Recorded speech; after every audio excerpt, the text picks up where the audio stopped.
जय श्री गणेश। मैं हूं पंडित जगदीप। जेडी न्यूज़ 24 की ओर से आप सभी का सादर नमन। पूजा करते समय जातक का मुख पूर्व दिशा में ही होना चाहिए, मगर ऐसा क्यों? आज के इस वीडियो में हम इसी विषय को लेकर वास्तुशास्त्र एवं वैज्ञानिक पहलुओं पर चर्चा करने जा रहे हैं। लेकिन पहले पावन ट्रस्ट के नाम चंद शब्द। पावन ट्रस्ट समाज कल्याण के कार्यों में सेवारत है। यह बाल विकास, महिला उत्थान और पर्यावरण जैसे कार्यों में संलग्न है। उक्त तमाम कार्यों में धन की आवश्यकता पड़ती रहती है। अतः आपसे अनुरोध है कि आप अपनी अपनी सामर्थ्य अनुसार सहयोग राशि प्रदान करें। पावन ट्रस्ट की जानकारी इस प्रकार से है।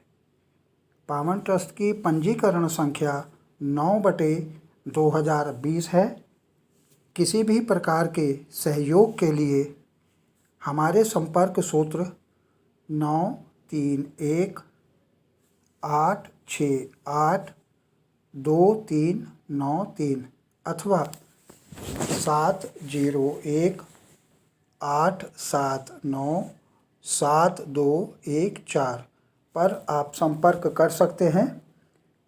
पावन ट्रस्ट में अपनी सामर्थ्य अनुसार सहयोग राशि HDFC बैंक खाता संख्या 50100377254864 IFSC code HDFC 0001438 Paonta Sahib में आप भेज सकते हैं। साथ ही जेडी न्यूज़ 24 के वीडियो देखने के लिए हमारे इस चैनल को सब्सक्राइब करना और बेल आइकन हिट करना न भूलें। एवं वैदिक ज्योतिष शास्त्र, वास्तुशास्त्र, अंक शास्त्र, सामुद्रिक शास्त्र, लाल किताब, हस्त रेखा, जन्म कुंडली विश्लेषण और रत्नों के परामर्श हेतु आप संपर्क कर सकते हैं। हमारा संपर्क सूत्र 9318682393। अन्य संपर्क सूत्र 7018797214। उक्त सभी जानकारियों के बाद वास्तुशास्त्र और वैज्ञानिक पहलुओं के साथ साथ इस वीडियो को हम आगे बढ़ाते हैं। जब भी आप अपने परिसर अथवा भवन में किसी विद्वान पुरोहित के साथ कोई पूजन करते हैं तो आपको पूर्वाभिमुख होकर आसन पर बैठाया जाता है। पुरोहित का मुख उत्तर दिशा की ओर और यजमान का मुख पूर्व दिशा की ओर होता है। शास्त्रानुसार पूर्व दिशा से ज्ञान और अध्यात्म की प्राप्ति तथा उत्तर दिशा से धन की प्राप्ति होती है। हिंदू धर्म में हर व्यक्ति अपने आराध्य देवी अथवा देवता की पूजा अर्चना करते ही रहते हैं। सामान्यतः उपासक पूर्व दिशा में ही मुख करके उपासना करता है, जो कि श्रेष्ठ मानी जाती है। इसमें देव प्रतिमाओं का मुख पश्चिम दिशा की ओर होता है। इस प्रकार की गई उपासना हमारे भीतर ज्ञान, क्षमता, सामर्थ्य और योग्यता प्रकट करती है, जिससे हम अपने लक्ष्य की तलाश करके उसे सुगमता से हासिल कर लेते हैं। पूर्व दिशा में सकारात्मक प्राण ऊर्जा निकलकर हमारे भवन व शरीर में प्रवेश करती है।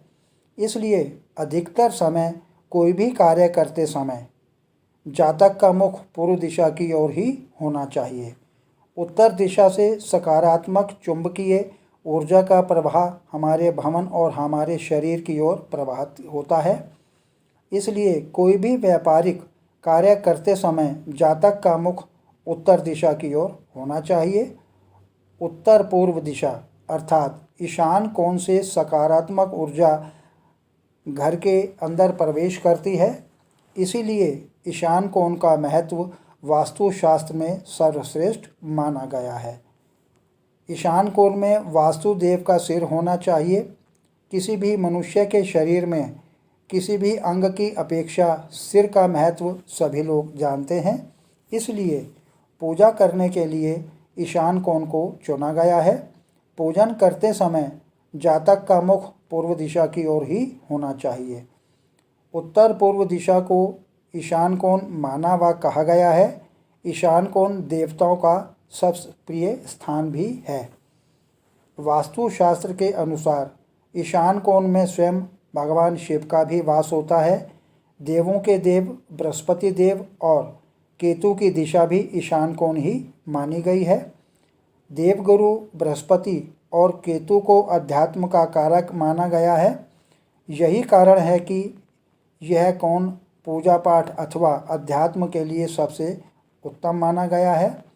शास्त्रानुसार चर्चा करने के उपरांत अब बात करते हैं इसके वैज्ञानिक पहलुओं की। अब यदि इसके वैज्ञानिक पहलुओं पर विचार करें तो हम पाएंगे कि सूर्य की किरणें सर्वप्रथम इसी पूर्व दिशा से ही प्रकट होती हैं। शोध में वैज्ञानिकों ने यह प्रमाणित भी किया है कि सूर्य की किरणों में हमारे शरीर के लिए आवश्यक अनेक प्रकार के पदार्थ या तत्व निहित होते हैं। सूर्य की किरणों से हमें विटामिन डी की प्राप्ति होती है। विटामिन डी हमारे शरीर की अनेक व्याधियों पर नियंत्रण रखता है। प्रातःकालीन सूर्य का महत्व मानव की मेधा के विकास में विदित होने लगता है। इस दिशा में मंदिर होने से जब हम प्रातःकाल का कुछ समय देव पूजन में व्यतीत करते हैं तो अनायास ही हम प्रकृति की अनमोल निधि सूर्य किरणों का भी लाभ ले रहे होते हैं। इसके अतिरिक्त उदय होता हुआ सूर्य मनोवैज्ञानिक रूप से हमें निरंतर आगे बढ़ने की प्रेरणा भी देता है। शास्त्र क्या कहते हैं? अब यदि इस विषय पर कुछ कहा जाए तो ईशान कोण में देवताओं को स्थापित करने के साथ साथ भी शांति ग्रह होना चाहिए। तो यह था आज का वास्तु विज्ञान सम्मत वीडियो, जिसमें हमने जाना कि उपासना करते समय उपासक का मुख पूर्व दिशा की ओर ही क्यों होना चाहिए। आगे प्रभु इच्छा आगामी वीडियो नए प्रसंग के संग ऑनलाइन परामर्श उपलब्ध। आपकी समृद्धि की कामना सहित पुनः जय श्री गणेश।